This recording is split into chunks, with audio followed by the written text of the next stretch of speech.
I have a great pleasure in welcoming His Excellency Joseph Muscat, Prime Minister of the Republic of Malta. I invite him to address the General Assembly. President, Secretary General, Excellencies, this summer we lost a great man, Kofi Annan. He stood for how we cannot achieve the United Nations goals without being united in our approach, which is why I am here addressing you today, because I believe that global problems require global solutions. Advocating a global approach does not mean loving your country less than others. It means that working together makes it less likely that a might is right doctrine will prevail. And better solutions can be found together rather than alone. To find solutions, we must remain committed to communicate and understand one another, because whatever challenges we need to address, and however different each nation's views and perspectives are, we have a better chance at solving them as a united force, rather than divided or on our own. Malta, being a member of both the European Union and the Commonwealth, knows only too well how no single nation, however big or small, it cannot tackle global phenomena alone. The trend of nations drifting towards reactions confined to their own borders is of concern. Some are worryingly looking at solving global issues with local solutions, which, as many of you recognize, can at best give the illusion of working for a limited period of time, and at worst lead to almost immediate implosion. Of course, we must respect the sovereignty of all nations, and we have absolutely no right to stand before you to judge. But those who are closing themselves off to debate are falsely believing they will escape certain issues.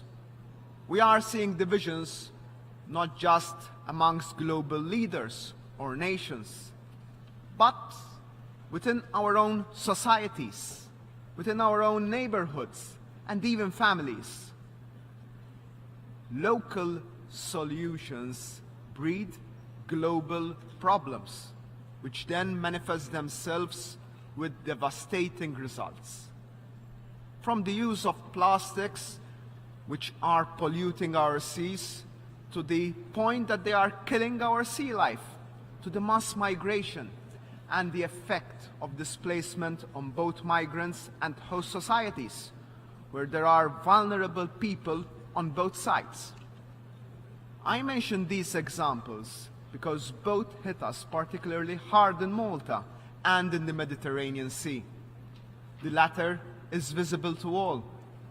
We are in the center of the Mediterranean, in the middle of the route between North Africa, Libya mainly, and mainland Europe, the center of a journey that thousands of people have undertaken over the past years.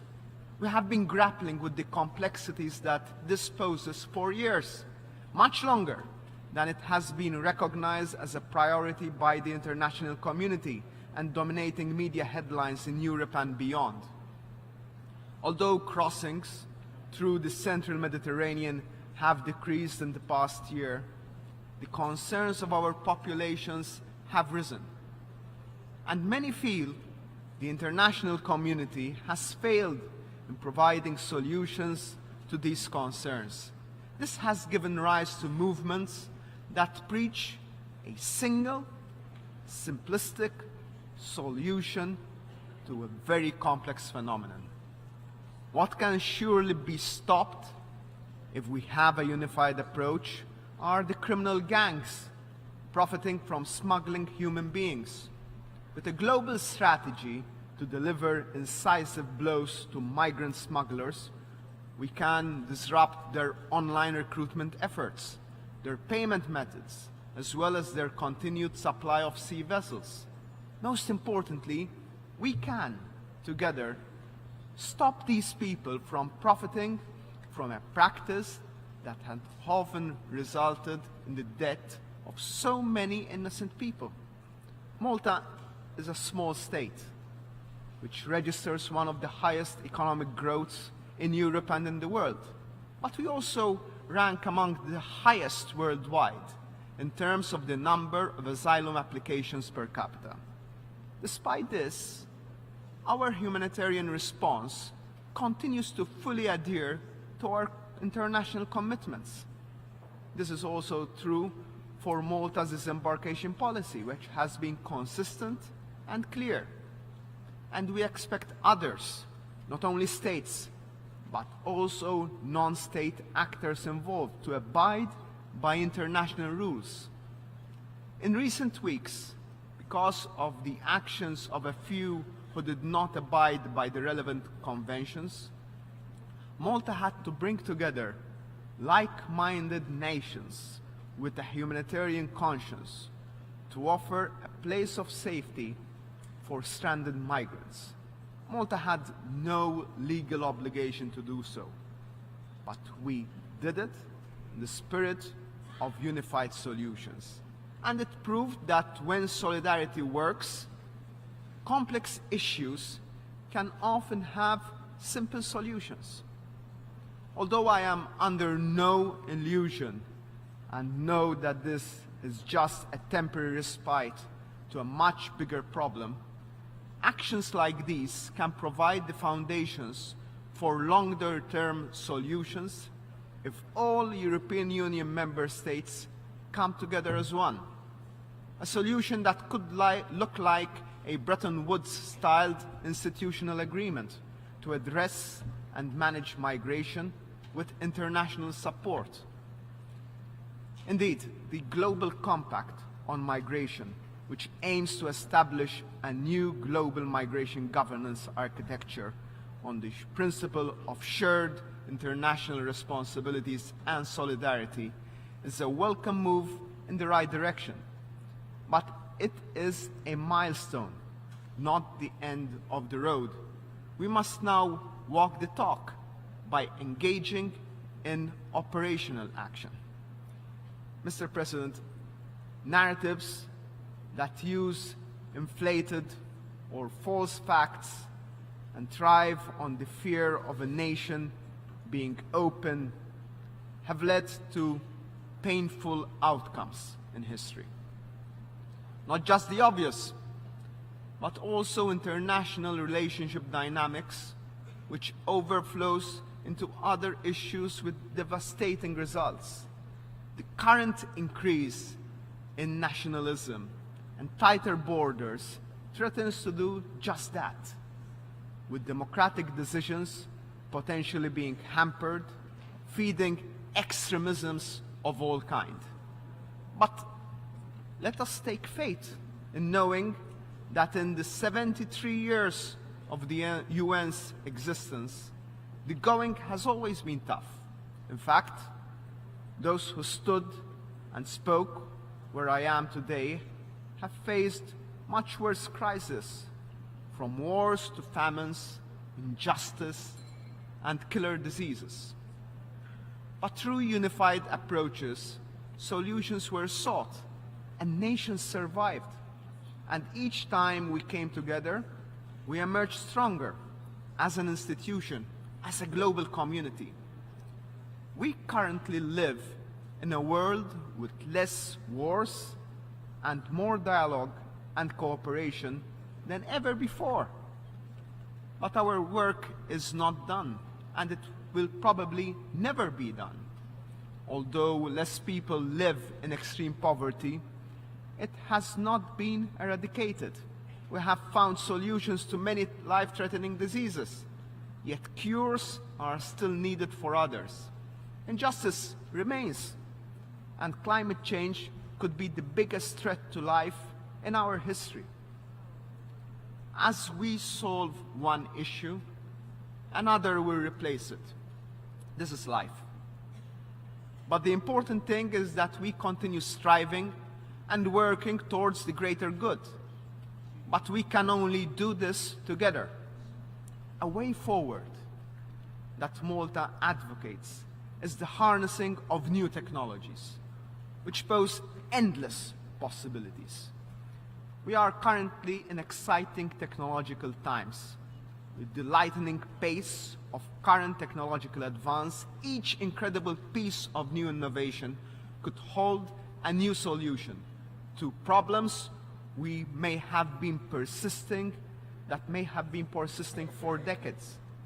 From advanced robotics and AI to 3D printing and IoT. Yes, there are challenges in this fast and obvious transition to the digital economy and society. These challenges have to do with the very nature of concepts that we have believed would stay with us forever. One of them is the nature of work, how we envisage it, how we compensate it, how we maximize its efficiency, and how the state creates new safety nets. It is a conversation that has just started globally, but one that will shape public debate during our lifetime. We can take an antagonistic view that technological progress is bad for us, that it will lead to new types of poverty, that it will outstrip people of their rights, or even take decisions out of our hands.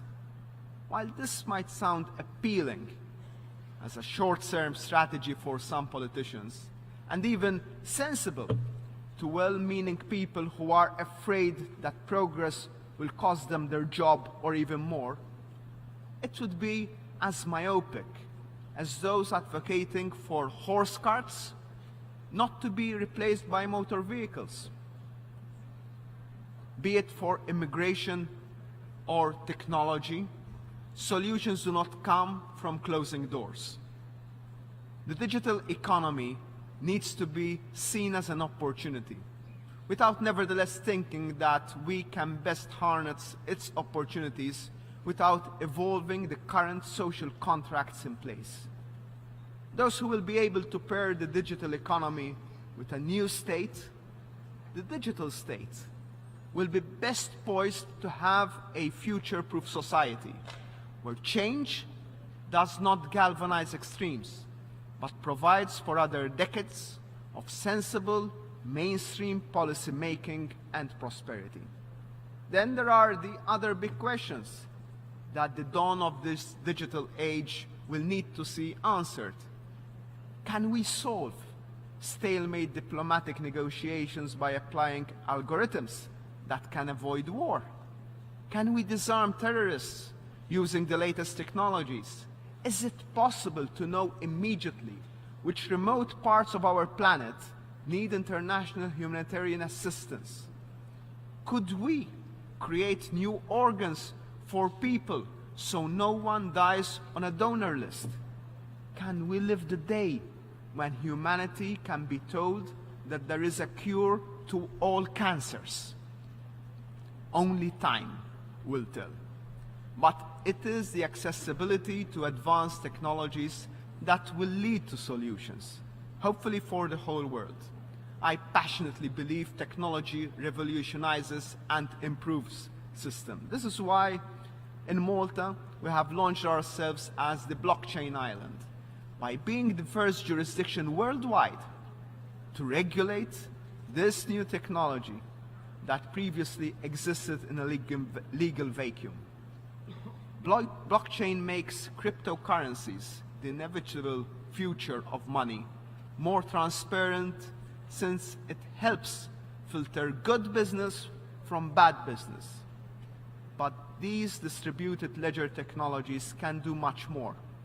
It can provide solutions to healthcare systems where patients have real ownership of their medical records. Emissions trading systems can be taken to the next level. We can help verify that humanitarian assistance is reaching its intended destination. We can make sure that nobody is deprived of their legitimate property because of compromised data. Corporations will be able to become more accountable to their shareholders. States will need to move from hoarding information on citizens to regulating an environment where citizens trust the handling of their own data. These are just a few ways how we can counter regressive and reactionary politics. This forum shows that we stand to gain through dialogue and cooperation, which will always triumph over division and self-absorption. Because in unity, we do and we can have hope. Thank you very much.